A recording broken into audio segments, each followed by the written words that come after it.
UP board परीक्षा जीव विज्ञान क्लास 12 के लिए आज जो पेपर हुआ है 348 KL, पेपर कोड क्या है? पेपर कोड है 348 KL। इसका फुल सॉल्यूशन लेकर के आए हैं। चलिए शुरू करते हैं। देखिए आज के पेपर में जो विकल्पी प्रश्न थे, पहला सही विकल्प चुनकर अपनी उत्तर पुस्तिका पर लिखिए।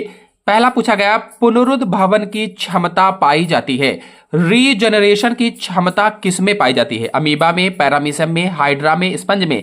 तो आप लोगों ने कौन सा ऑप्शन लगाया था? कमेंट बॉक्स में जरूर बताएं। इसमें आंसर सही होगा हाइड्रा में। फिर अगला है, टर्नर सिंड्रोम का कारण होता है। टर्नर सिंड्रोम का कारण क्या होता है? तो देखिए इसमें गुणसूत्रों की संख्या 45 हो गई थी लिंग गुणसूत्रों में, यानी एक लिंग गुणसूत्र की जगह पर विलोपन हो गया था 0, तो X0 इसमें सही हो जाएगा, X0।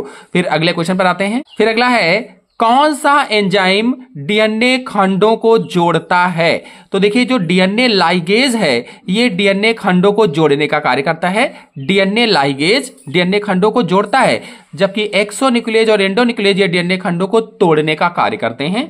फिर अगला है, जीव और उसके वातावरण के पारस्परिक संबंध को क्या कहा जाता है? तो हम सभी लोग जानते हैं इकोसिस्टम या पारिस्थितिकी कहा जाता है। इकोसिस्टम या पारिस्थितिकी। चलिए अब 2 नंबर के क्वेश्चन पर आते हैं। देखिए जो 2 नंबर का क्वेश्चन होता है ये अति लघुत्तरी प्रश्न का होता है, very short answer time question होते हैं।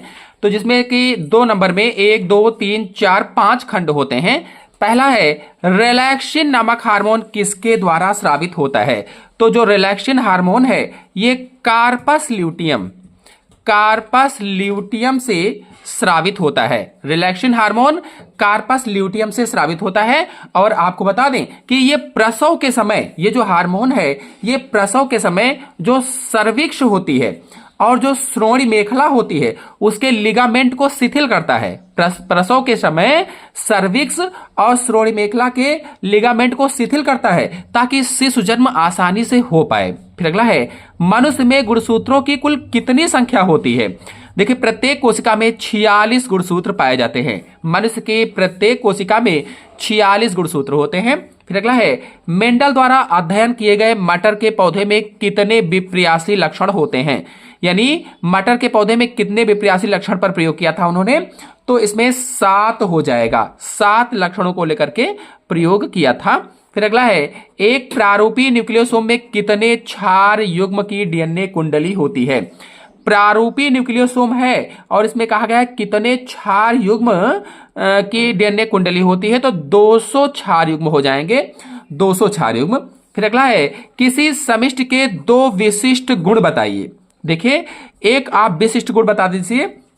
जो जीव होता है, जीव जन्म लेता है और मरता है। जीव जन्म लेता है और मरता है। और जब जन्म लेता है तो नए जीव जुड़ते हैं, समिष्टि में नए जीव जुड़ते हैं। और जब मरता है तो समिष्टि में जीवों की संख्या कम हो जाती है। जब मरेगा तो समिष्टि में जीव की संख्या कम हो जाएगी। तो इसे जन्म दर व मृत्यु दर कहा जाता है। इसे क्या कहेंगे? जन्म दर व मृत्यु दर कहेंगे। और 2 कहा गया था, तो एक आप और बता दीजिए कि जो समिष्टि होती है, समिष्टि में जीव या तो नर होगा या मादा होगा, माने जो नर व मादा की संख्या है उसके बीच अनुपात होगा। फिर चलिए अब 3 नंबर के क्वेश्चन पर आते हैं। अब देखिए 3 नंबर का जो क्वेश्चन है इसमें पहला है, प्रभाविता और अप्रभाविता में अंतर स्पष्ट कीजिए। देखिए जैसे यहां पर मेंडल ने शुद्ध लंबे पौधे लिए थे, यहां पर शुद्ध बौने पौधे लिए थे, दोनों के बीच में क्रॉस कराया था तो यहां संकर लंबे पौधे उत्पन्न हुए थे। यानी ये लंबा था, ये बौना था, ये लंबा उत्पन्न हुआ था। ये P1 पीढ़ी थी, ये F1 पीढ़ी थी। तो देखिए परिभाषा इसी से बनेगी। प्रभाविता और अप्रभाविता में अंतर इसी पर समझाते हैं। देखिए जब F1 पीढ़ी में, देखिए F1 पीढ़ी है ये, F1 पीढ़ी में जो लक्षण प्रकट होता है उसे प्रभावी लक्षण कहते हैं। देखिए लंबापन यहां प्रकट हुआ, ये भी लंबा है, ये भी लंबा है। तो F1 पीढ़ी में जो लक्षण प्रकट होता है उसे प्रभावी लक्षण कहते हैं। और इस घटना को इस घटना को प्रभाविता कहते हैं। प्रभाविता हो गया। F1 पीढ़ी में जो लक्षण प्रकट होता है, देखिए लंबा ये था, लंबा ये भी हुआ, तो F1 पीढ़ी में जो लक्षण प्रकट होता है उसे प्रभावी लक्षण कहते हैं और इस घटना को प्रभाविता कहते हैं। जबकि अप्रभाविता में क्या है, कहेंगे जबकि F1 पीढ़ी में जो लक्षण प्रकट नहीं होता है, देखिए यहां बौना था, यहां बौना प्रकट नहीं हुआ, जो लक्षण प्रकट नहीं होता उसे अप्रभावी लक्षण कहते हैं, अप्रभावी लक्षण, और इस घटना को अप्रभाविता कहते हैं। इतना बता देंगे और 2 नंबर मिल जाएंगे। फिर अगला है मानव जीनोम की मुख्य विशेषताएं बताइए। आइए बताते हैं। तो देखिए मानव जीनोम प्रोजेक्ट की विशेषताएं, पहला है मानव जीनोम में 3 बिलियन से अधिक न्यूक्लियोटाइड पाए जाते हैं। एक तो यही विशेषता हो गई, मानव जीनोम में 3 बिलियन से अधिक न्यूक्लियोटाइड पाए जाते हैं। एक मानव जीन में लगभग 3000 न्यूक्लियोटाइड होते हैं और सबसे बड़ी जीन डिस्ट्रोफिन में लगभग 2.4 मिलियन बेस पेयर्स मिलते हैं। फिर दूसरा आप बता सकते थे कि मानव जीनोम में करीब 30,000 क्रियात्मक जीन पाए जाते हैं और जीनोम का लगभग 2% भाग ही प्रोटीन कोडिंग के लिए उपयोगी होता है। फिर आप बता सकते थे कि मानव जीनोम में जंक डीएनए अधिक मिलता है और 1-2 छोटे-छोटे पॉइंट लिख सकते थे कि मानव जीनोम में एकल न्यूक्लियोटाइड बहुरूपता के 1.4 मिलियन अंतर होते हैं। इससे रोग संबंधी जीन्स की पहचान की जाती है। तो और आप बता सकते थे छोटा सा कि प्राप्त जीन्स में कंप्यूटर द्वारा न्यूक्लियोटाइड के अनुक्रम का विश्लेषण किया जाता है। तो इस तरह से विशेषताएं हो जाती। फिर अगले क्वेश्चन पर आते हैं। अगला है किण्वित पेय पदार्थ क्या है, इनके नाम बताइए। तो किण्वित पेय पदार्थ की परिभाषा क्या होगी, ऐसे पदार्थ जो किण्वन प्रक्रिया से बनाए जाते हैं, किण्वन प्रक्रिया से बनाए जाते हैं, उन्हें किण्वित पेय पदार्थ कहते हैं। और इनके नाम कहा गया है, तो नाम में आप सिरका लिख दीजिए, सिरका लिख देते, बियर लिख देते, बियर, वाइन लिख देते, ब्रांडी लिख देते, यानी जितने भी अल्कोहल होते हैं, बियर, ब्रांडी, विस्की, ये सब क्या है, किण्वित पेय पदार्थ होते हैं। फिर अगला है बायोस्फीयर रिजर्व पर टिप्पणी लिखिए। बायोस्फीयर रिजर्व पर टिप्पणी लिखना है। तो देखिए ये ऐसे जंगली क्षेत्र हैं, ऐसे जंगली क्षेत्र जहां वन्य जीवन के साथ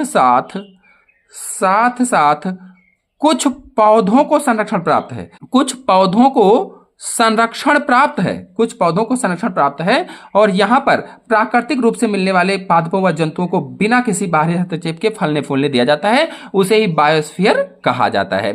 फिर अगला है स्वस्थानीय संरक्षण और बाह्य स्थानीय संरक्षण पर अंतर लिखिए। देखिए स्वस्थानीय संरक्षण क्या है, जहां पर पेड़ पौधे रह रहे हैं, पेड़ पौधे व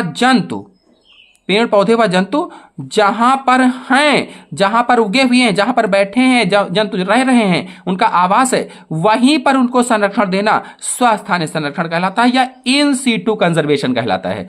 जहां पर पेड़ पौधा जंगल में है, जहां पर जीव जंतु जंगल में हैं, वहीं पर उनको संरक्षण देना ही स्वस्थानीय संरक्षण है। जबकि बाह्य स्थानीय संरक्षण में जहां पर पेड़ पौधे या जंतु रह रहे हैं, वहां से उनको ले जाकर के अलग किसी स्थान पर संरक्षित करना ही बाह्य स्थानीय संरक्षण कहलाता है। तो ये हो जाएगा 3 नंबर का क्वेश्चन। चलिए चौथे नंबर के क्वेश्चन पर आते हैं। अब देखिए जो 4 नंबर का क्वेश्चन है, लघु बीजाणुधानी की संरचना का सचित्र वर्णन कीजिए। मैंने बताया था कि वेरी मोस्ट इंपॉर्टेंट क्वेश्चन है लघु बीजाणुधानी, और देखिए पेपर में आ गया है। इस पर फुल वीडियो हमारे चैनल में अपलोडेड है, डिस्क्रिप्शन में लिंक है, आप लोग चाहें तो जाकर के अभी देख सकते हैं, वरना आपका पेपर हो ही गया। ना भी देखेंगे तो क्या, पहले बताया आपने याद किया होगा तो आप कर लिए होंगे। तो लघु बीजाणुधानी की संरचना देखिए आ गई है। अपरा क्या है, इसके कार्य क्या है, तो देखिए जो माता का गर्भाशय है उसके बिलाई और जो भ्रूण के बिलाई हैं आपस में जहां पर जुड़ते हैं, इसी जोड़ को अपरा कहा जाता है या प्लेसेंटा कहा जाता है। माता के गर्भाशय के जो विलाई हैं, वो जो भ्रूण होता है उसके विलाई आपस में जुड़ जाते हैं, तो इसी जोड़ को अपरा या प्लेसेंटा या आंवल कहा जाता है। और इसके कार्यों में ये ऑक्सीजन का परिवहन करता है, CO2 का निष्कासन करता है, यानी गैसियस एक्सचेंजेस करता है, और पोषण भी इसी से प्राप्त होता है। बहुत सारे कार्य इसी के द्वारा होते हैं।